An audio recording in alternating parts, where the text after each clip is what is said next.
Everything के episode number 3 को। इसके पिछले एपिसोड्स की लिंक आपको डिस्क्रिप्शन में मिल जाएगी। तो चलिए जानते हैं आगे की कहानी को बिना किसी देरी के। अब तक हमने देखा कि राजकुमारी नौर को अपने महल में लेकर आती है, जहां नौर की मुलाकात राजा से होती है और तोहफे के रूप में वो नौर को एक बड़ी सी तलवार देते हैं। नौर जब उसे लेकर वापस जा रहा था तब गिलबर्ट उसके सामने आता है और वो नौर को एक ट्रेनिंग रूम में लेकर जाता है। गिलबर्ट चाहता था कि नौर उसके साथ एक प्रैक्टिस फाइट करे। वहीं नौर ने ट्रेनिंग स्कूल के बाद कभी किसी दूसरे के साथ प्रैक्टिस नहीं की थी। अब नौर एक लकड़ी की तलवार उठा लेता है और फाइट के लिए रेडी हो जाता है। नौर सोच रहा था कि गिलबर्ट उससे ज्यादा अच्छा फाइटर होगा, तो उससे फाइट करके नौर को भी बहुत कुछ सीखने को मिलेगा। वहीं आसपास के लोग नौर को देख बोलते हैं कि आखिर ये कौन है जो कैप्टन गिलबर्ट से लड़ने आया है। इसके बाद गिलबर्ट अपने भाले से नौर पर अटैक कर देता है। वो लगातार उस पर हमले किए जा रहा था, लेकिन नौर आराम से उसके सारे अटैक्स डॉज कर रहा था। वो मन में गिलबर्ट की तारीफ करता है कि इसके मूवमेंट्स तो काफी अच्छे हैं, इसने जरूर कड़ी ट्रेनिंग की होगी। लेकिन नौर के लिए ये अटैक बहुत स्लो थे। शायद वो नौर के सामने अपनी पूरी पावर नहीं दिखाना चाहता। अब नौर गिलबर्ट से कहता है कि उसे खुद को रोकने की जरूरत नहीं है और वो अपनी पूरी स्पीड से अटैक कर सकता है। अब गिलबर्ट और भी ज्यादा स्पीड से नौर पर अटैक करने लगता है, लेकिन फिर भी नौर उसके अटैक्स को डॉज कर रहा था। नौर के पास कई मौके थे गिलबर्ट पर पलटवार करने के, लेकिन वो ऐसा नहीं करता। गिलबर्ट सोचता है कि आखिर वो नौर को छू क्यों नहीं पा रहा और नौर को देख के लगता नहीं कि वो इस फाइट को सीरियसली ले रहा है। नौर फिर से गिलबर्ट से कहता है कि तुम अपनी स्पीड बढ़ा सकते हो, मैं हैंडल कर लूंगा, जबकि गिलबर्ट पहले ही फुल स्पीड से अटैक कर रहा था। नौर भी सोचता है कि कहीं ऐसा तो नहीं कि गिलबर्ट अपनी पूरी ताकत लगा रहा हो और जो ट्रेनिंग मैं इतने सालों से ले रहा था उसकी वजह से मैं काफी स्ट्रांग हो गया हूँ। इसके बाद गिलबर्ट अपने अल्टीमेट अटैक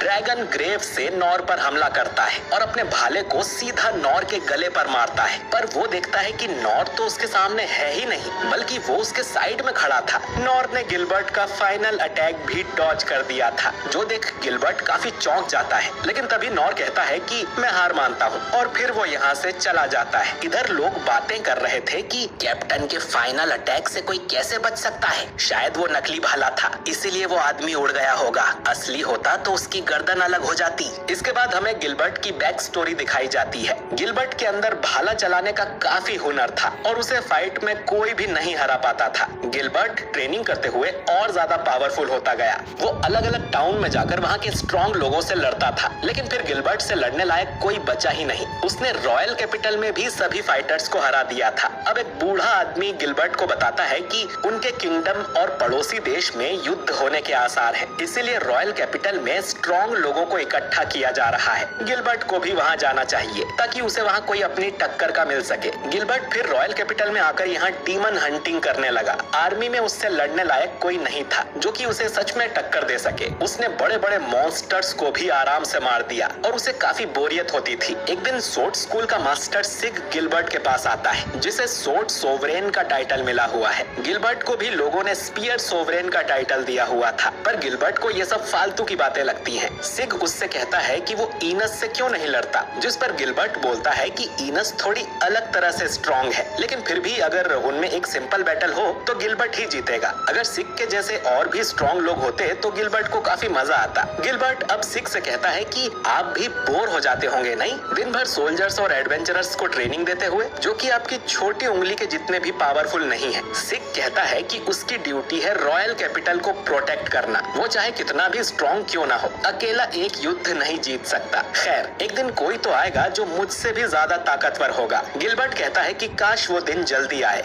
जब गिलबर्ट को पता चला कि एक अकेले आदमी ने मिनोटॉर को मार दिया है, तभी से वो नौर से मिलना चाहता था, लेकिन वो बड़ा अजीब निकला। उसे किसी तोहफे का भी कोई लालच नहीं था। वो राजा के सामने भी काफी अकड़ में पेश आ रहा था। उसे देखकर बिल्कुल नहीं लग रहा था कि इसी ने उस मॉन्स्टर को मारा होगा। लेकिन जब गिलबर्ट ने उसके साथ लड़ाई की तो उसका भाला उसे छू भी नहीं सका। गिलबर्ट का फाइनल अटैक साउंड की स्पीड से भी तेज होता है। अगर वो किसी इंसान को लग जाए तो उसकी मौत पक्की है, लेकिन नौर ने उसे भी डॉज कर दिया। गिलबर्ट को समझ ही नहीं आया कि आखिर हुआ क्या। ये पहली बार था जब किसी लड़ाई में उसकी इतनी बुरी हालत हुई हो, लेकिन फिर भी नौर खुद हार मानकर यहाँ से चला गया। शायद वो सबके सामने गिलबर्ट की बेइज्जती नहीं करना चाहता था, लेकिन गिलबर्ट को खुद पर बहुत शर्म आ रही थी। जाते जाते नौर ने गिलबर्ट से कहा था कि वो उससे फिर मिलेगा। नौर के जाने के बाद गिलबर्ट नोटिस करता है कि नीचे फ्लोर पर कुछ क्रैक्स आ गए थे। गिलबर्ट को नहीं पता कि नौर नॉर ने ये कैसे किया, लेकिन उसने गिलबर्ट की फाइनल टेक्निक को डॉज कर दिया था और गिलबर्ट को अपनी टक्कर का ओपोनेंट मिल गया है। इधर घर जाते हुए नॉर सोचता है कि वो कितना कमाल का अटैक था। उससे बचने के लिए नॉर को फिजिकल एनहेंसमेंट और फेदर स्टेप दोनों का यूज करना पड़ गया था और उसी से जमीन पर वो गड्ढे बने थे। अगर उसने जरा भी देर की होती तो आज उसका गेम बच जाता। इससे नॉर को एक बात पता चल गई कि वो अब भी काफी कमजोर है और उसे और ज्यादा ताकतवर होने की जरूरत है। अब अगले दिन नॉर उस राजा की दी हुई तलवार का यूज कर उससे नाली साफ करने लगता है और इससे नाली काफी अच्छे से साफ हो रही थी, जो देखकर नॉर खुश हो जाता है और सोचता है कि इस तलवार पर अब तक एक स्क्रैच भी नहीं आया है। कुछ देर बाद नॉर सोचता है कि उसने आज का सारा काम खत्म कर दिया है। उस मॉन्स्टर की वजह से कुछ दिनों के लिए कंस्ट्रक्शन साइट भी बंद है। ऐसा ही चलता रहा तो नॉर को दिन भर खाली बैठना पड़ेगा और उसे कोई काम ही नहीं मिलेगा। नॉर को अब इस नई तलवार का इस्तेमाल करते हुए नए काम करने चाहिए, जैसे कि वो इसे नाव के चप्पू की तरह यूज कर सकता है, पर उसके लिए पहले नाव लेनी पड़ेगी। वो उसके ऊपर पिज्जा बना सकता है, पर ओवन लेना पड़ेगा। वो इस पर खाना पका सकता है, लेकिन उसके पास बहुत कम फायर स्किल है। तभी अचानक ही लिन यहाँ पर आ जाती है। नॉर लिन के यहाँ आने का कारण पूछता है, जिस पर लिन कहती है कि वो नॉर की असिस्टेंट बनना चाहती है। वो उसके सारे रोजमर्रा के कामों में उसका हाथ बटाएगी। बदले में वो नॉर की टेक्निक्स सीखना चाहती है। नॉर उसे बस अपने पास रखने की परमिशन देगा, वो भी उसके लिए काफी है। वो उसे बिल्कुल परेशान नहीं करेगी, जिस पर नॉर साफ मना कर देता है। लिन कहती है कि वो उसके बहुत काम आ सकती है। उसने सारे 6 ट्रेनिंग स्कूल्स में टॉप किया था। नॉर कहता है कि ऐसा कुछ नहीं है जो कि वो लिन को सिखा सकता है और न ही किसी काम में उसे लिन की मदद चाहिए। लिन कहती है कि उसके पेरेंट्स नॉर को सिखाने की फीस भी दे सकते हैं, पर नॉर उसके लिए भी मना कर देता है। लिन काफी रिक्वेस्ट करती है, लेकिन नॉर बस मना ही कर रहा था, तो लिन दुखी हो जाती है। अब ये दिखाने के लिए कि लिन कितनी यूजफुल है,